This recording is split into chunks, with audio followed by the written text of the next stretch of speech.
Welcome to our channel, where we help you transform your home into a beautiful and functional living space. Today, we're going to talk about one of the most important elements of your home's design, flooring.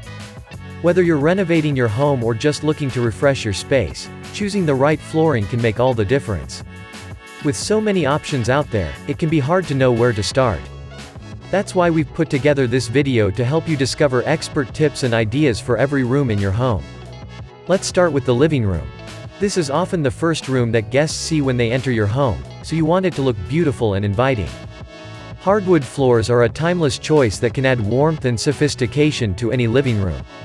But if you prefer something more modern, consider a sleek tile or a stylish laminate. Next up, the kitchen.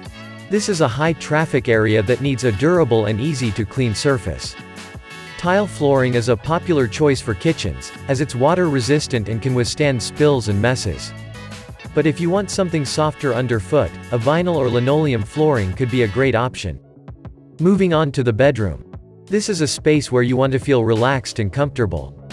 Carpet is a popular choice for bedrooms, as it provides warmth and softness. But if you have allergies or pets, hardwood or laminate flooring can be a better option. And finally, the bathroom. This is a space where you want a flooring that's both practical and stylish. Tile is a popular choice for bathrooms, as it's waterproof and easy to clean. But if you want something that feels warmer underfoot, a natural stone or even wood-look tile could be a great option. So there you have it, expert tips and ideas for every room in your home. We hope this video has inspired you to transform your home with stunning flooring.